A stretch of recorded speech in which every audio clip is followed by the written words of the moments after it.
Assalamualaikum warahmatullahi wabarakatuh. Pendahuluan atau muqaddimah yang menjawab tuduhan ayah Nabi di neraka berdasarkan sebuah hadis yang diriwayatkan di dalam kitab Sunan Abi Dawud dengan nomor hadis 4718. Di dalam hadis ini diceritakan ada seorang laki-laki bertanya kepada Rasulullah SAW, "Ya Rasulullah, aina abi?" Wahai utusan Allah, di mana ayahku? Rasulullah mengatakan, "Abuka finnar," ayahmu di neraka. Kemudian orang ini memalingkan tengkuknya, yakni pergi.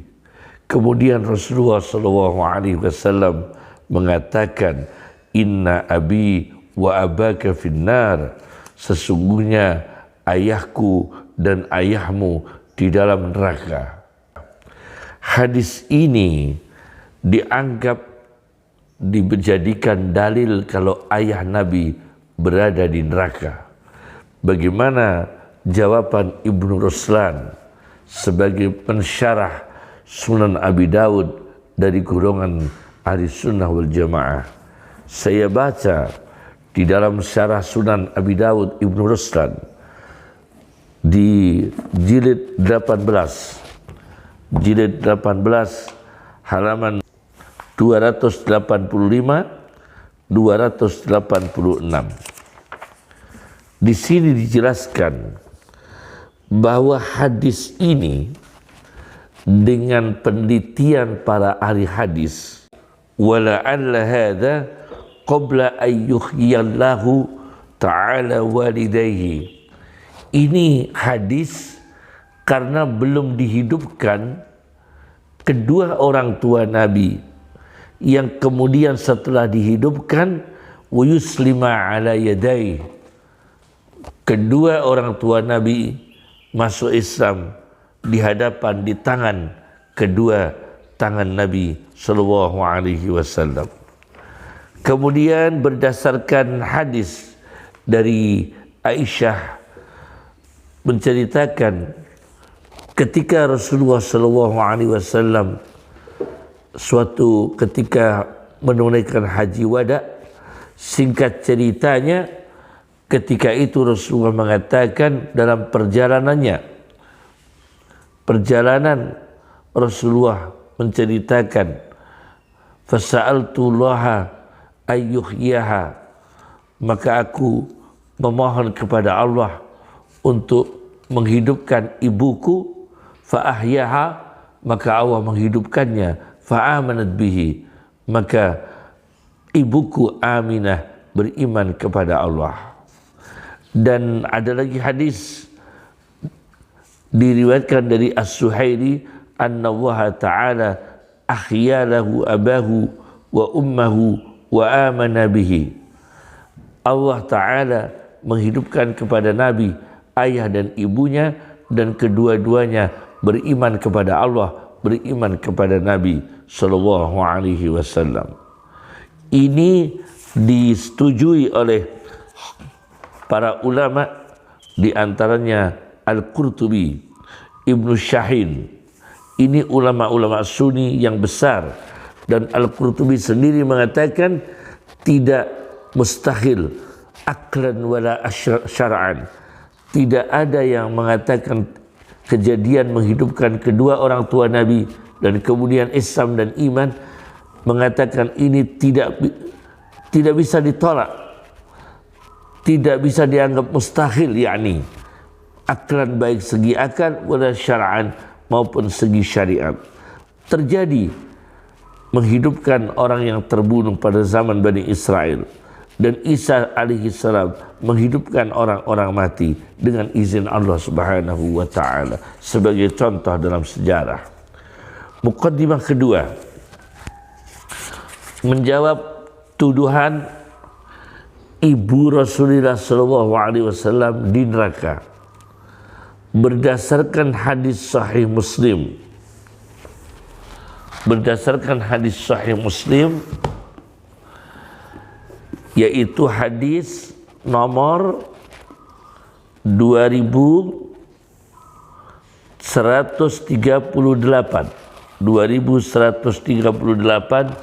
dalam syarah Sahih Muslim karya Syekh Muhammad Amin Al-Harari dari Ethiopia. Muqaddimah kedua ini. Di dalam Sahih Muslim ini hadisnya Rasulullah SAW mengatakan, aku minta izin kepada Tuhanku untuk mendoakan ampunan untuk ibuku, tapi Allah Tuhanku tidak mengizinkan aku mendoakan ampunan untuk ibuku. Dan kemudian aku minta izin kepada Allah untuk berziarah kepada ibuku, Allah mengizini aku. Ziarah kubur mengingatkan akhirat. Rasulullah minta izin kepada Allah untuk mendoakan ampunan diperuntukkan ibunya Aminah, tidak diizinkan Allah. Maka sebagian orang menganggap bahwa ibunya Nabi ini musyrik karena Nabi dilarang mendoakan ampunan untuk ibunya, mengindikasikan ibunya Nabi musyrik, kata sebagian orang. Bagaimana ini? Ternyata saya baca di dalam syarah Sahih Muslim karya Muhammad Amin Al-Harari, ulama besar Ethiopia yang berdomisili di Makkah dan wafat beberapa tahun yang silam, dengan judulnya Al-Kawkabul Wahaj Wal-Raudul Bahaj fi Syarhi Sahihi Muslim bin Al-Hajjaj, jilid 11. Di jilid 11 halaman 281 beliau mengatakan ini hadis justru bagi ulama yang mengatakan bahwa ayah dan ibu Nabi itu selamat dari neraka, seperti yang diakui oleh sebagian besar ulama, terutama dari kalangan ahli sunnah wal jamaah. Ini ulama menafsirkan hadis tersebut, dilarangnya Nabi mendoakan maghfirah untuk ibunya karena ibunya ini tidak punya dosa. Kenapa tidak punya dosa? Karena belum termasuk orang yang dapat informasi dakwah Islam.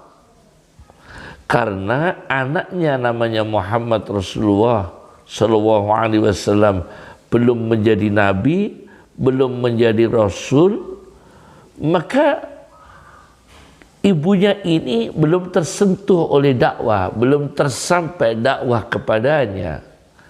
Karena belum tersampai dakwah, maka ibu Nabi ini tergolong orang yang tidak punya dosa.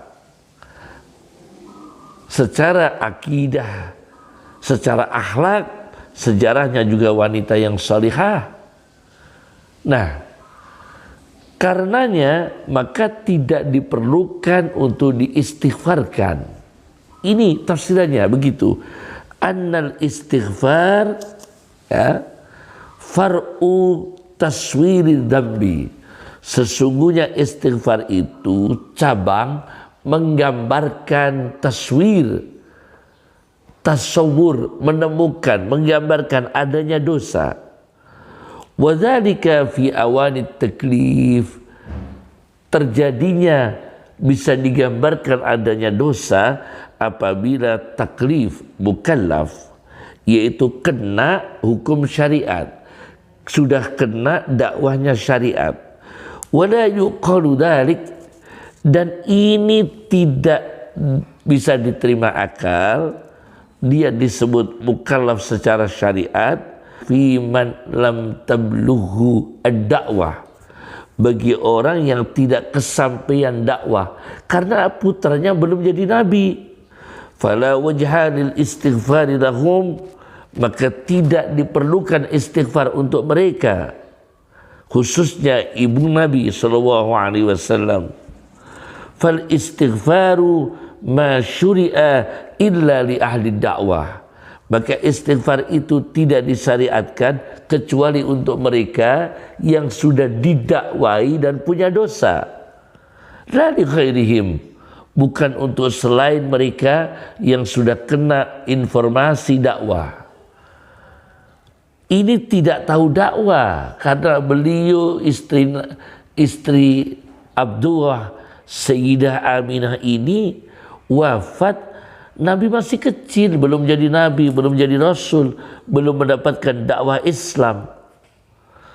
Wa in kanu najin, meskipun beliau ini orang yang selamat, meskipun mereka orang yang selamat, tidak diperlukan istighfar karena fiman lam tablughu ad-da'wah, karena tergolong orang yang belum nyampe dakwah kepadanya. Ini jelas dijawab oleh Syekh Muhammad Amin Al-Haruri di dalam syarahnya Sahih Muslim. Ini ulama besar dunia. Ulama besar dunia, bukan sekedar ustadz-ustadz amatir. Ini ulama besar dunia. Kemudian argumen-argumen ilmiah, temuan-temuan ilmiah yang akan kami kupas dari sebagian kitab Al-Hawi lil Fatawa karya Jalaluddin As-Suyuti di dalam risalahnya yang sangat terkenal Masalikul Khunafa fi Walidayil Mustafa, jalan-jalan yang ditempuh oleh orang-orang yang condong kepada kebenaran tentang percaya bahwa kedua ayah dan ibu Nabi itu bukan ahli neraka tapi selamat dari neraka. Kemudian juga diikuti oleh Al-Fatawa Al-Islamiyah min Daril Ifta Al-Misriyah, yaitu kumpulan fatwa-fatwa dari Darul Ifta, dari Darul Ifta Mesir. Nah, saya akan mengulas satu persatu dari Darul Ifta dan sebagian dari Al-Hawi lil Fatawa Jalaluddin As-Suyuti. Pertama, di dalam kitab Darul Ifta ini saya baca di jilid 45. Jilid 45. Di halaman 186. Argumen pertama, Darul Ifta, yaitu lembaga fatwa Mesir Darul Ifta Al-Misriyah, mengeluarkan fatwa bahwa kedua orang tua Nabi itu bukan ahli neraka tapi ahli surga, bukan ahli neraka. Alasannya satu, karena kedua-duanya ini hidup di zaman fatrah, annahuma min ahlil fatrah, ketika fase antara Isa alaihissalam dan Muhammad Rasulullah di mana tidak terutus Nabi. Li'annahuma mata qabla al-bisah, karena kedua-duanya wafat sebelum terutusnya Nabi. Kemudian mengutip ayat wa ma kunna mu'azzibina hatta nab'asa rasula, Al-Isra ayat 15, dan aku tidak menyiksa seseorang sehingga aku mengutus Rasul mendakwai orang itu, kemudian orang itu menolaknya, baru aku jatuhkan siksa. Tapi kalau orang itu tidak menjumpai, tidak mendengar, tidak nyampe kepadanya dakwah seruan iman dari seorang Rasul, maka aku tidak menyiksanya. Al-Isra ayat 15. Ini juga ada di Darul Ifta halaman 187. Kemudian Darul Ifta mengeluarkan alasan lagi, walam yu'khad lahuma at-taqallubu fil asfar. Tidak ada data sejarah bahwa kedua orang tua Nabi ini melakukan safari-safari di berbagai daerah yang dimungkinkan mendengar dakwah ajaran Isa Tauhid, yang dimungkinkan mendengar ajaran Ibrahim Tauhid. Itu tidak ada datanya bahwa dua-duanya melakukan safari. Wala ummira umran yumkinu ma'ahul bahsu an ahbaril anbiya. Dan kedua orang tua Nabi ini tidak diberi umur yang memungkinkan untuk menyelidiki, mempelajari berita-berita tentang para nabi. Wa huma laysa min zurriyati Isa alaihi salam. Dan kedua orang tua Nabi bukan keturunan dari Isa alaihissalam, wala min qaumih, dan bukan dari kaumnya. Maka jelas ini ahli fatrah yang tidak berdosa. Bagaimana orang-orang pada zaman fatrah, kenapa sebagian ada yang disiksa? Seperti Amrun bin Lahyin yang pertama membuat berhala, penyembahan berhala untuk bangsa Arab. Karena ini tergolong orang-orang pada zaman fatrah, man baddala wa khayyara wa asyraka, orang yang mengganti ajaran, merubah ajaran, musyrik, dan dia tahu ajaran tauhid sebelumnya, tapi dia walam yuwahhid, tidak melakukan tauhid.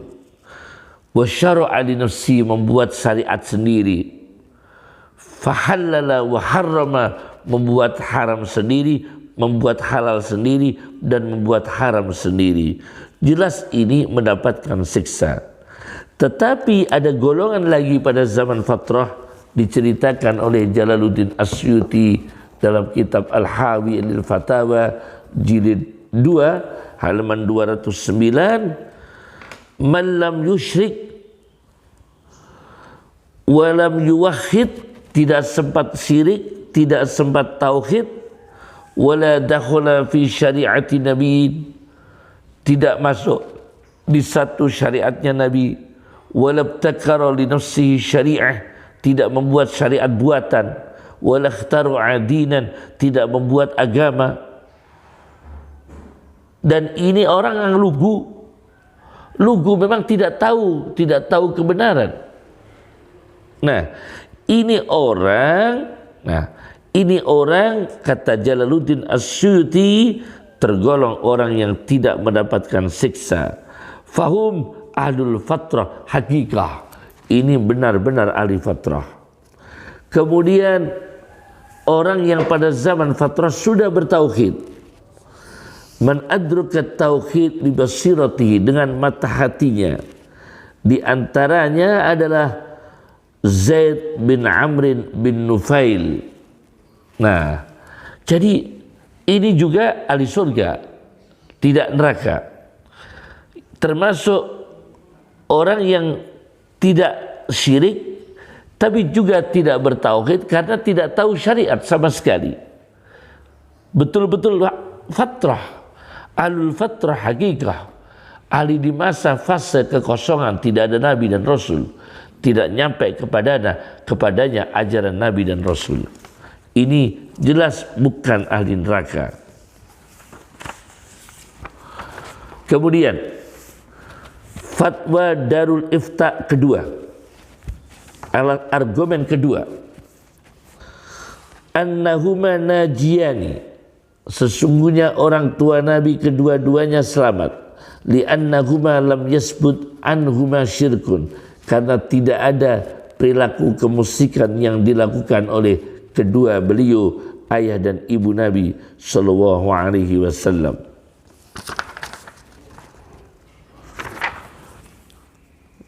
Bal kana 'alal hanifiyah, dan kedua orang tua Nabi itu justru mengikuti agama Hanifiyah yang diwariskan oleh Ibrahim, dini jaddihima, agama kakek datuk kedua mereka Ibrahim alaihi salam. Ini termasuk pendapat Fakhruddin Ar-Razi.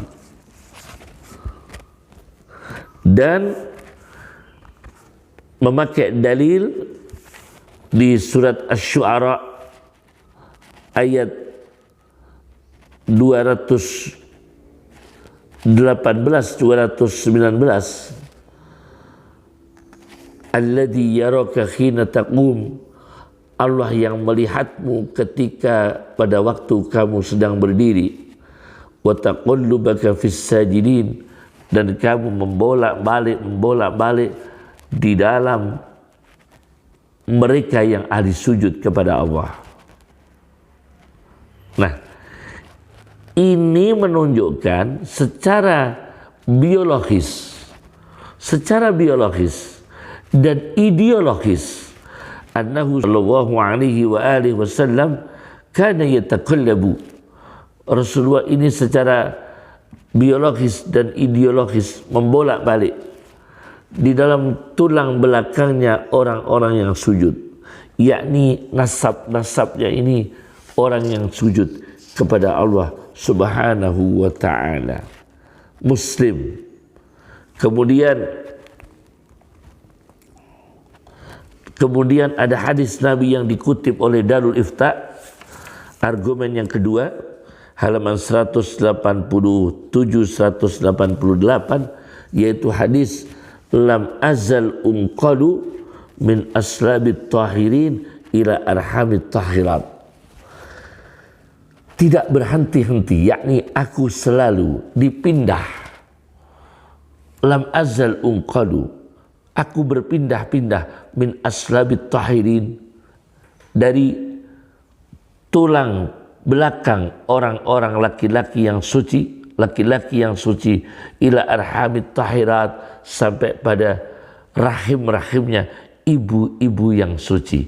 Jadi keturunan Nabi, mbah-mbahnya Nabi ini, subhanallah, adalah orang-orang yang suci, tahirin, tahirat. Kemudian diperkuat oleh hadis Nabi yang juga dikutip oleh Jalaluddin Asyuti dari kitab Al-Mustadrak karya Al-Hakim di jilid 4 di halaman 73.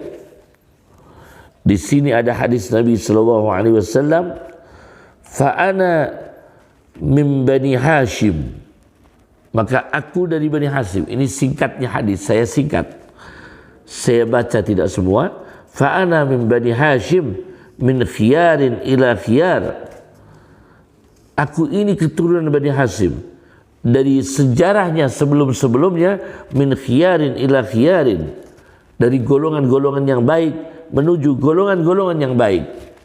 Jadi Rasulullah ini secara genetik, biologis, ideologis, itu min khiyarin ila khiyarin, dari orang-orang baik menuju orang-orang baik. Argumen ketiga dari Darul Ifta Mesir, jilid 45 halaman 189. Di sini dijelaskan bahwa alasan yang ketiga, yaitu alasan kedua ayah Nabi ini dihidupkan. Ini juga menjadi alasan Darul Ifta Mesir. Kedua ayah ibu Nabi ini dihidupkan lagi oleh Allah sehingga kedua-duanya beriman kepada Muhammad Rasulullah, tentunya beriman kepada Allah Subhanahu wa ta'ala, dengan mengutip dari berbagai kitab, di antaranya Tazkiratul Qurtubi. Ini kitab At-Tazkirah fi ahwalil mauta wa umuril akhirah, versi Sunni, yaitu kitab teologis tentang masalah-masalah eskatologis, yaitu akhirat, karya Al-Qurtubi, hafidul hadis, seorang penghafal hadis. Jadi yang berpendapat ini bukan orang-orang awam, bukan ahli bid'ah, tapi pakar-pakar hadis. Al-Imam Hafidh Al-Qurtubi, Al-Hafidh Al-Qurtubi. Ini di Tazkirah Qurtubi, halaman 14-15, yaitu Rasulullah SAW bercerita, aku lewat marartu bi qabri ummi Aminah, aku melewati kuburan ibuku Aminah, fasa'altullaha rabbi ayyuhyiha, maka aku mohon kepada Allah Tuhanku untuk menghidupkan ibuku Aminah, fa'ahyaha, kemudian Allah menghidupkan, fa'amanat bi, maka ibuku iman kepadaku. Akhirnya setelah iman, au qala fa'amanat, akhirnya ibuku beriman. Atau hadisnya riwayat yang lain, Rasulullah mengatakan maka ibuku beriman. Waraddahallahu azza wa jalla, dan dikembalikan oleh Allah dalam kubur, yakni wafat kembali. Kemudian di dalam kitab Tazkirah ini mengutip dari As-Suhaili dari kitab Ar-Raudul Unuf, ya, anna Allah ta'ala ahya lahu abahu wa ummahu wa amana bihi. Sesungguhnya Allah Ta'ala menghidupkan bagi untuk Nabi ayah dan ibunya, dan dua-duanya beriman. Dan kemudian Al-Qurtubi mengungkapkan berbagai kritik terhadap hadis ini, tetapi kemudian Al-Qurtubi dalam tazkirahnya mengatakan banyak contoh, yaitu menghidupkan orang mati pada zaman Bani Israel dan Isa menghidupkan berbagai orang mati. Maka karena ini, fama yamna'u imanahuma, alasan apa yang mengatakan tidak bisa terjadi imannya kedua orang tua Nabi ba'da ihyaihima, setelah dihidupkannya, ziyadatan fi karamatih, merupakan bukti tambahnya kemuliaan Nabi, wa fadilati, dan kelebihan Nabi sallallahu alaihi wasallam.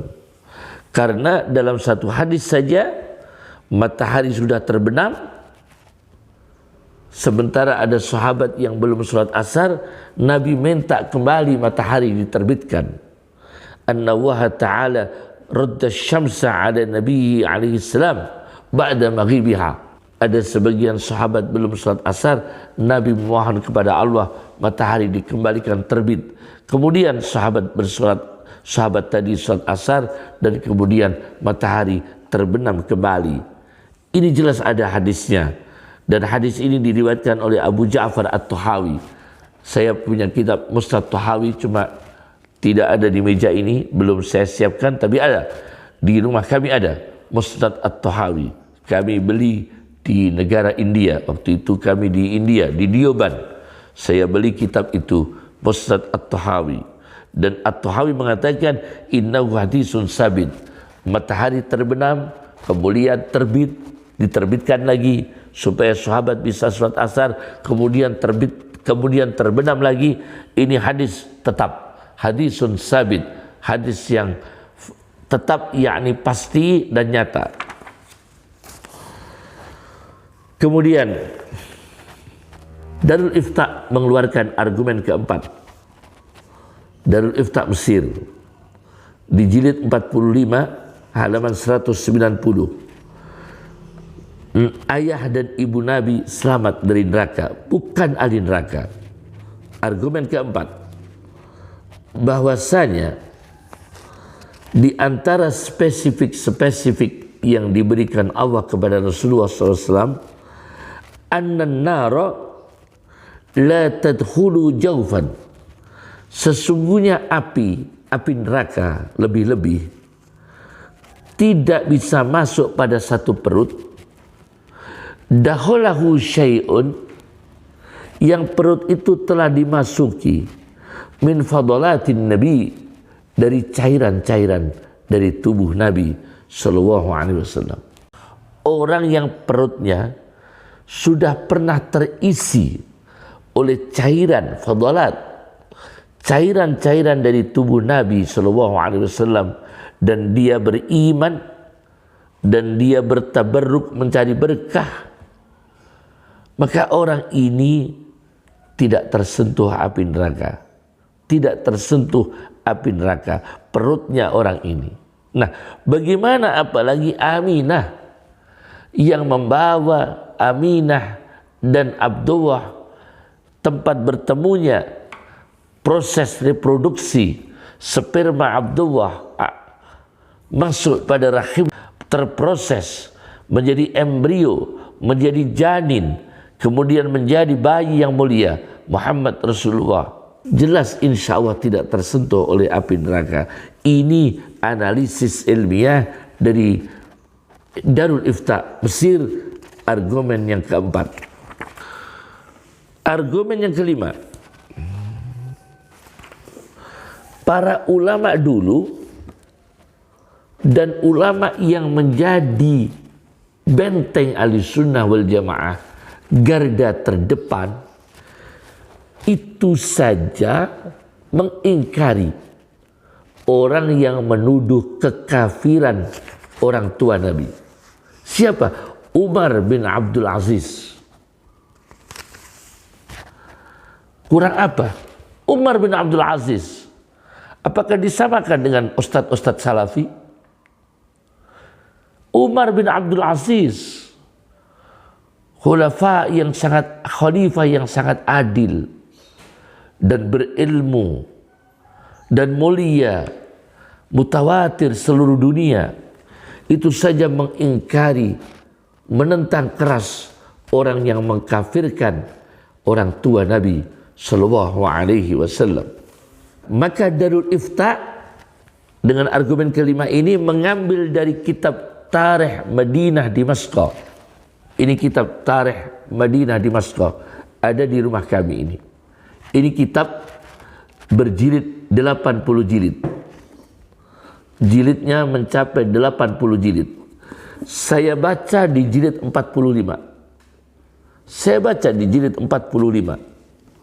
Jilid 45 halaman 222. Ini yang dikutip oleh Darul Ifta Mesir. Di sini dijelaskan ada seorang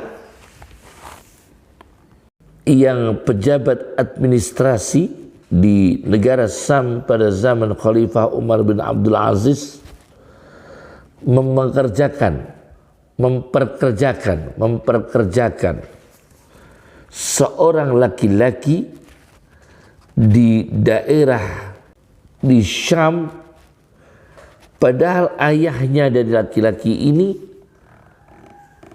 pekerjaannya menimbang di daerah Mananiyah.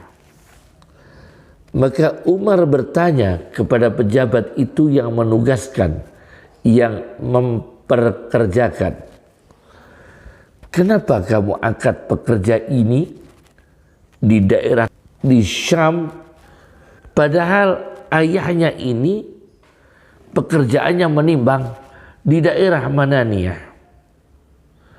Maka orang ini, pejabat ini, menjawab dengan jawaban yang kasar,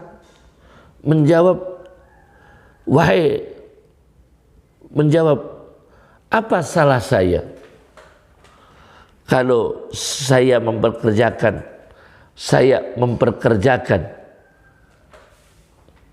anaknya di daerah di Syam, sementara ayahnya bekerja menimbang di daerah Mananiyah? Apa salah saya? Wa ma alayya, maka abu, ada apa dengan ayahnya? Karena Abu Nabi SAW musikan, ayah Nabi aja musyrik. Nah, orang ini jawab gitu. Pejabat ini mengatakan, karena Abu Nabi SAW musikan, ayah Nabi saja musyrik. Maka Umar bin Abdul Aziz marah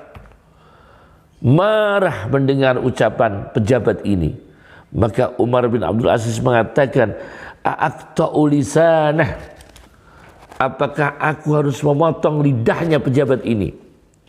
A'aqta'u yadahu wa rijlah, apakah aku harus memotong tangan dan kakinya pejabat ini? A'adribu unugah, apakah aku harus memukul, memenggal lehernya pejabat ini? Sungguh terlalu.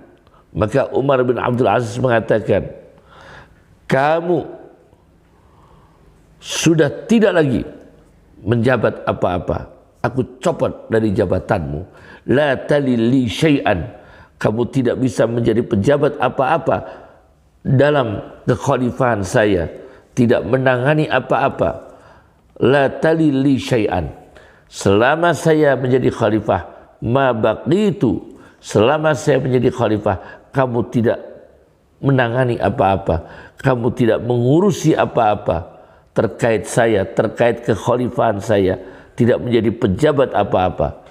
Dicopot oleh Umar bin Abdul Aziz, mengingkari orang yang menuduh ayah Nabi musyrik. Ini Umar bin Abdul Aziz.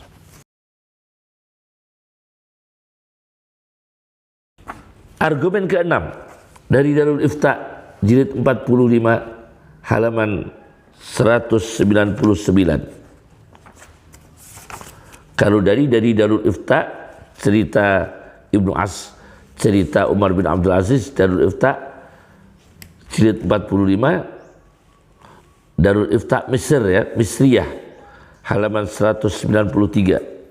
Sekarang argumen keenam dari Profesor Dr. Abu Zahrah di halaman 199. Al-Fatawa al-Islamiyah min Daril Ifta al-Misriyah jilid 45 halaman 199 dari Profesor Muhammad Abu Zahrah. Beliau mengatakan, kedua ayah dan ibu Nabi SAW di zaman fatrah tidak dikenai dosa, ahli surga semua. Wa annahuma kana qaribaini ilal huda, dua-duanya sangat dekat dengan hidayah Allah. Wa ilal ahlakil karimah, dekat dengan akhlak yang mulia yang dibawa oleh anaknya sesudahnya, yakni Muhammad Rasulullah SAW.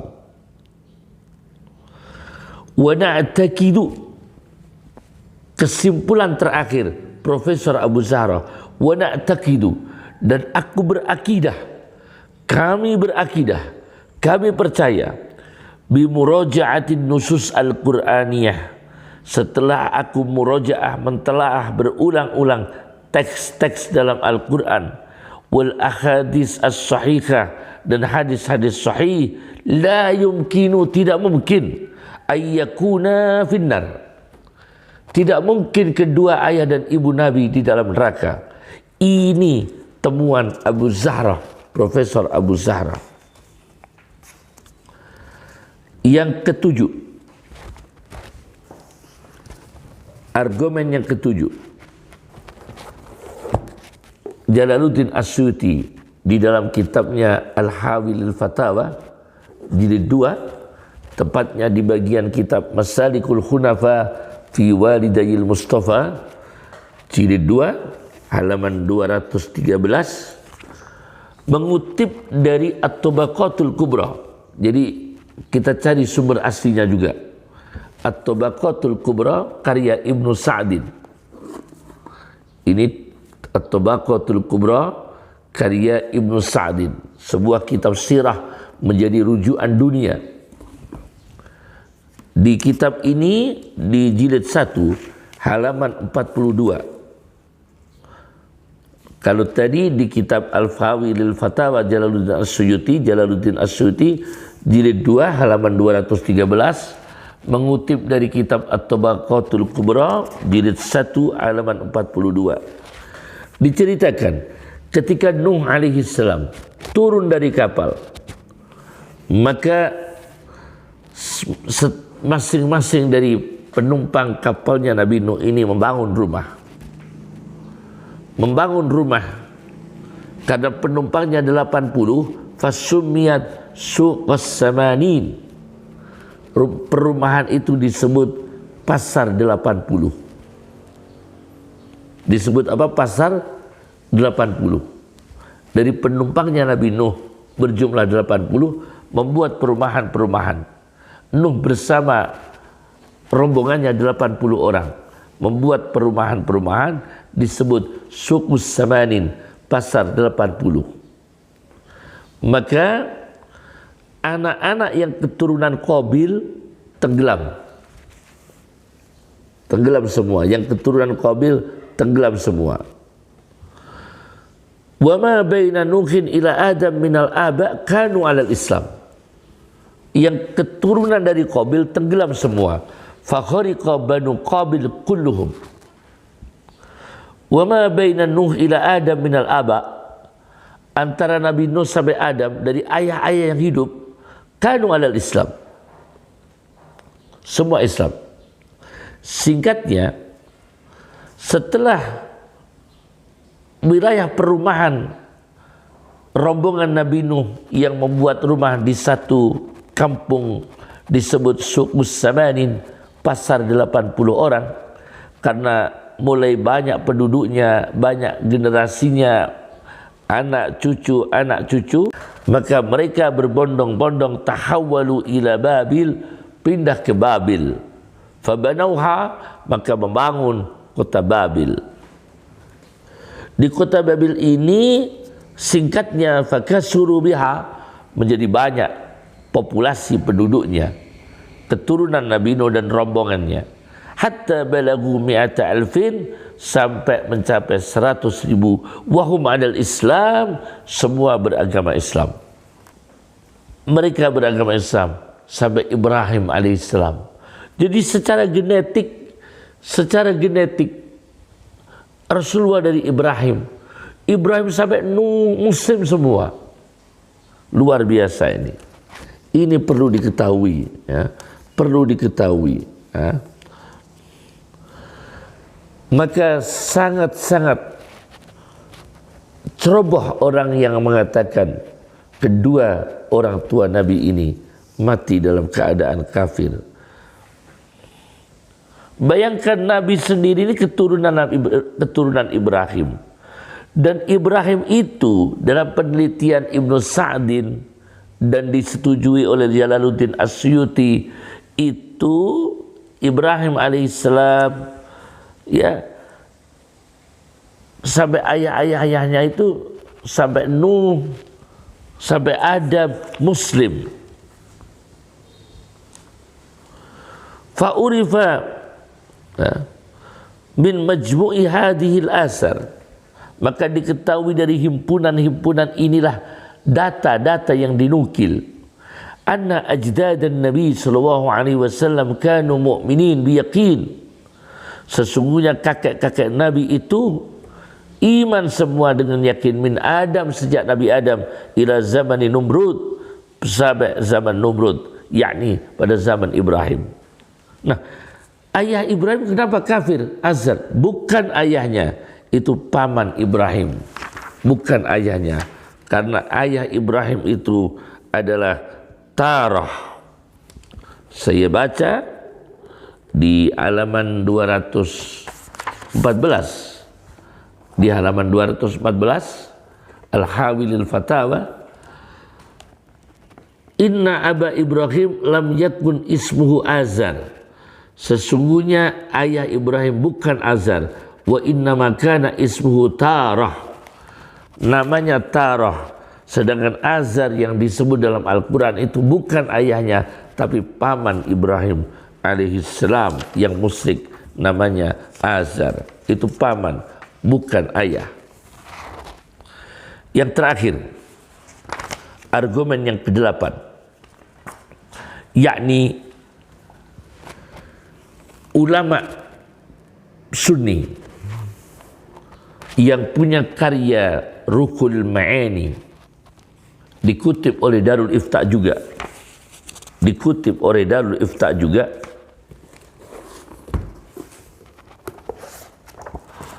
Darul Ifta mengutipnya di jilid 45 halaman 200. Di halaman 200 mengutip dari tafsir Ruhul Ma'ani karya Mahmud Al-Alusi. Tafsir Ruhul Ma'ani. Tafsir Ruhul Ma'ani di juz 19 halaman 195. Di juz 19 halaman 138 Ruhul Ma'ani. Ini argumen yang ke-8 bahwa ulama besar Mahmud Al-Alusi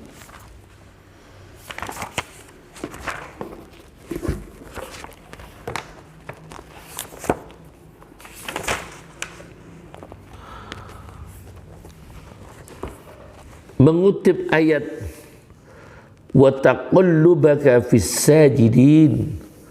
Rasulullah sallallahu alaihi wasallam secara embrio, genetik, biologis, ideologis membolak-balik bibitnya Nabi ini berada di bawah fis sajidin, ayah, datuk, kakek, nenek, orang-orang yang ahli sujud.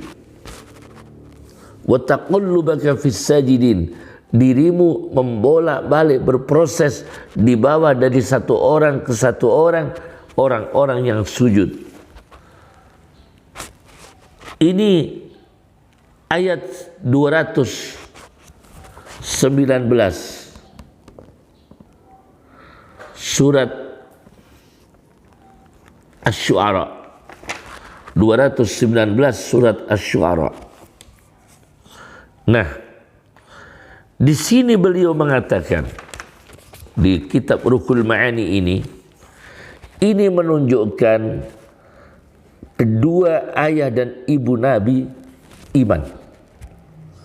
Kama zahaba ilaihi katsirun min ajillati ahli sunnah, seperti yang menjadi madhabnya mayoritas ahli sunnah yang agung, mayoritas sebagian banyak dari tokoh-tokoh besar ahli sunnah.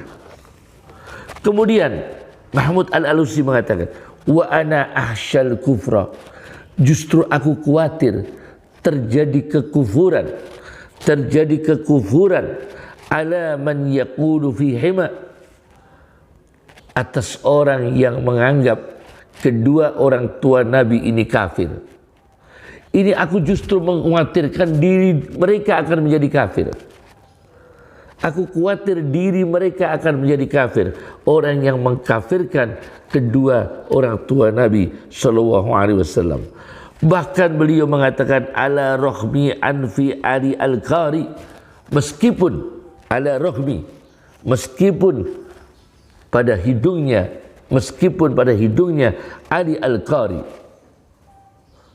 di antara ulama yang mengatakan kedua ayah Nabi itu kafir, itu Ali Al-Qari, wa adrabih, dan sejenisnya dan kawan-kawannya dan orang-orang yang sama dengan dia yang mengatakan bididdi dalik, dengan kebalikan iman, yakni mengatakan kekafiran kedua orang tua Nabi, tidak mengatakan keimanan.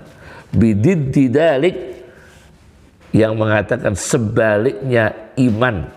Sebaliknya iman apa? Mengatakan kedua orang tua Nabi kafir.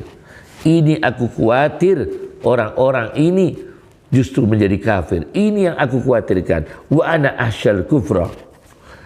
Ini di dalam kitab Ruhul Ma'ani.